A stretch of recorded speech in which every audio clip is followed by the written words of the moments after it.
Hi மக்களே, welcome to our channel. இன்றைக்கி நம்ம என்ன பார்க்க போகிறோன்னா டே இன் மை லைஃப் தான் பார்க்க போகிறோம். இதுதான் எங்கள் சேனலில் ஃபஸ்ட்டு விலாகு. இதில் ஏதாச்சும் குறை இருந்தால் கமெண்ட் பண்ணுங்கள், நாங்கள் திருத்திக்க ட்ரை பண்ணுறோம்.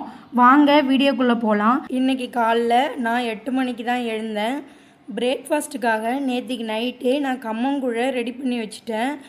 இங்கே கம்மங்கூழெலாம் கிடைக்காது, அதனால் நம்மளே வீட்டில் செஞ்சுக்கலாம் அப்படின்னு ரெடி பண்ணி வச்சுட்டேன். இப்போ நம்ம கரைச்சி குடித்தா மட்டும் போதும். கம்பங்கூழ் கூட கொஞ்சமாக வெங்காயம், தயிர், உப்பு எல்லாம் கரைச்சிட்டு இருந்தேன். என் பையனை தண்ணி மொண்டுதா அப்படின்னு சொல்லி கேட்டேன். என் பையனும் தண்ணி மொண்டுட்டு வந்துட்டான். கொடுக்குற நேரத்தில் கீழே ஊற்றிட்டான். சரி பரவாயில்லன்னு நானே தண்ணி ஊற்றி கரைச்சி குடிச்சிட்டு இன்னியோட காலை உணவை முடிச்சுக்கிட்டோம். பையன் கூட கொஞ்சம் நேரம் விளையாடிக்கிட்டு இருந்தேன். மணி 10 ஆயிடுச்சு. வீட்டில் மளிகை சாமான் எல்லாமே தீர்ந்து போச்சு. அதனால் டிமார்ட்டுக்கு போகலான்னு பிளான் பண்ணி டிமார்ட்டுக்கு கிளம்பிட்டோம். நாங்கள் இருக்கிற இடத்துலேருந்து டிமார்ட்டுக்கு போகிறதுக்கு ஒரு 1.5 கிலோமீட்டர் ஆகும். நாங்கள் எப்போதுமே மளிகை சாமான் அதிகமாக வாங்க மாட்டோம். ஏன்னா டிமார்ட் ரொம்ப கிட்ட இருக்கிறதுனால மந்த்லி ஒரு 2 இல்லைனா 3 டைம்ஸ் போவோம். இப்போ நம்ம 5th ஃப்ளோர்லேருந்து லிஃப்ட் மூலமாக கீழே இறங்கி பைக் எடுத்துக்கிட்டு டிமார்ட்டுக்கு போக போகிறோம். நம்ம எப்போ கீழே இறங்கி வந்தாலும் இங்கே ஒரு பிள்ளையார் சாமி இருக்குது. அதை கும்பிட்டுட்டு தான் எங்கே வெளியே போகிறதா இருந்தாலும் அந்த சாமியை கும்பிட்டுட்டு தான் போவோம். மகிழன் பைக்கில் ஏறி உட்கார்றதுக்கு முன்னாடியே சொல்லிட்டான், நம்ம டிமார்ட்டுக்கு போகிறோம், எனக்கு சாக்லேட் வேணும், டாய்ஸ் வேணும், இந்த மாதிரி ஒரு பெரிய பட்ஜெட்டே போட்டான். இவனை கூட்டுரு போகிறதுக்கே எங்களுக்கு பயமாக இருக்கும். எப்போ போனாலும் சாக்லேட்டு, பாப்கார்னு ஏதாச்சும் வாங்கி தந்தே ஆகணும் அப்படின்னு சொல்லுவான். நாங்கள் போகிற வழியில் 2 சைடுமே கொல்லையாக தான் இருந்துச்சு. கரும்பு கொல்லை, நெல் இந்த மாதிரி இருந்தது. ஆனால் இப்போ எல்லாத்தையுமே ஃப்ளாட் ஆக்கிட்டாங்க. எங்கள் வீட்டிலேருந்து டிமார்ட் ரொம்ப கிட்ட தான். நம்ம இப்போ டிமார்ட்டுக்கு போயிட்டு என்ன வாங்கணுன்னா மளிகை ஜாமான் தான், எதுவுமே இல்லை வீட்டில். அரிசி, பருப்பு, எண்ணெய் இந்த மாதிரி ரொம்ப முக்கியமானது மட்டும்தான் வாங்கிட்டு வர போகிறோம். இப்போ எங்கள் வீட்டுக்காரங்க செகண்ட் ஷிஃப்ட்டுக்கு போகணும்.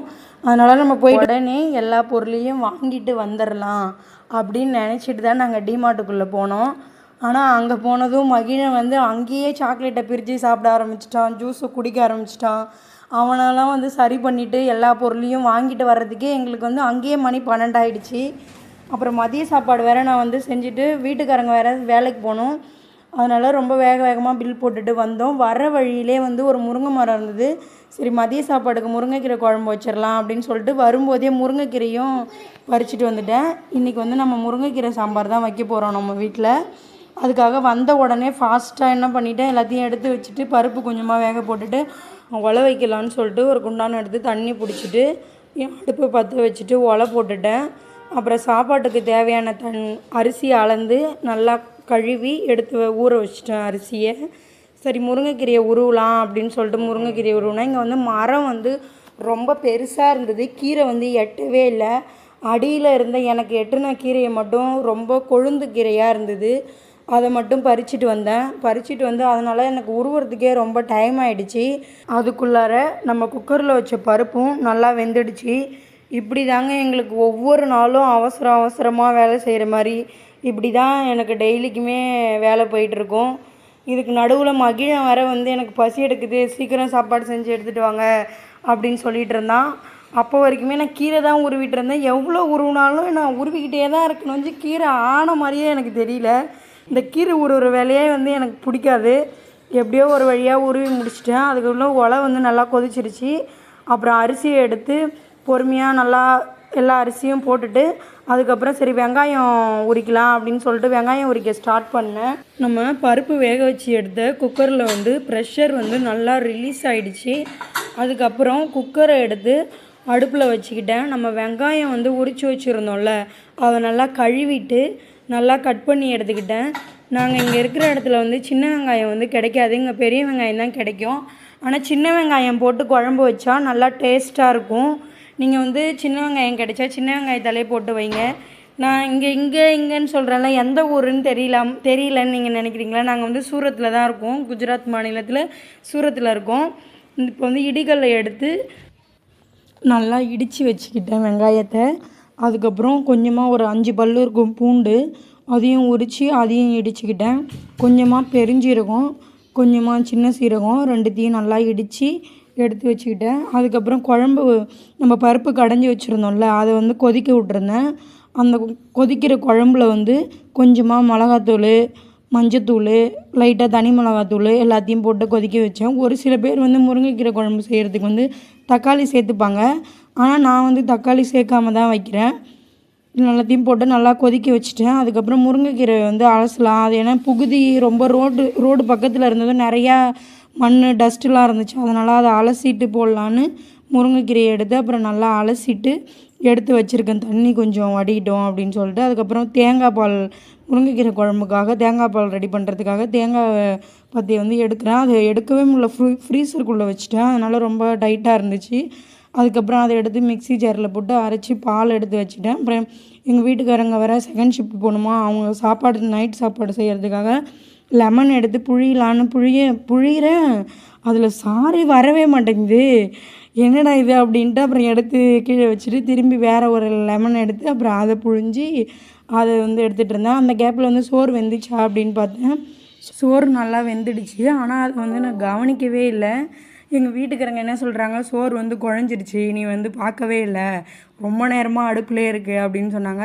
அது முன்னாடியே சொல்ல வேண்டியதானே, சொல்லியிருந்தா நான் இந்நேரத்துக்கு இப்போ எப்பயே வடிச்சிருப்பேன்ல, சாப்பாடு அழிஞ்சிருச்சு அப்படின்னாங்க. அழிஞ்சாலும் நீங்கள் வந்து எடுத்துகிட்டு தான் போய் ஆகணும் அப்படின்னு சொல்லிவிட்டு அப்புறம் வடித்து விட்டுட்டேன். அப்புறம் கீரை வந்து குழம்பு கொதிச்சதில் அதில் எடுத்து போட்டுட்டு கீரையை போட்டுட்டு ரொம்ப நேரம் கொதிக்க விடக்கூடாது. சும்மா 2 கொதி தான். கீரை வந்து கலர் மாறிடும். அப்புறம் குழம்போட டேஸ்ட்டே போயிடும். அப்புறம் தேங்காய் பால் அரைச்சி வச்சுருந்தோம்ல, அந்த தேங்காய் பாலையும் எடுத்து ஊற்றிட்டு அதுக்கப்புறம் நிறுத்திட்டேன், அடுப்பு ஆஃப் பண்ணிட்டேன். அந்த குழம்ப வந்து தண்ணியை மட்டும் இருத்து வச்சுட்டு ஒரு கிண்ணத்தில் கீரையில் வந்து கொஞ்சமாக உப்பு போட்டு கடைஞ்சிட்டு, கீரை குழம்புக்கு வந்து லாஸ்ட்டாக தாங்க கீரை போடணும், அப்போ தான் வந்து குழம்பு டேஸ்ட்டாக இருக்கும். அடுத்தது முருங்கைக்கீரை குழம்புக்கு வந்து தாளிக்கணும். அதனால் சின்னதாக ஒரு கரண்டி எடுத்து வச்சுக்கிட்டு ஆலங்கரண்டி அதில் கொஞ்சமாக எண்ணெய் ஊற்றி கடுகு போட்டு பட்டை மிளகா போட்டு கொஞ்சமாக கருவேப்பிலை போட்டு தாளிச்சிட்டேன். தாளித்ததை எடுத்து வச்சு நான் பொரியல் செய்கிறதுக்கெலாம் டைம் இல்லை.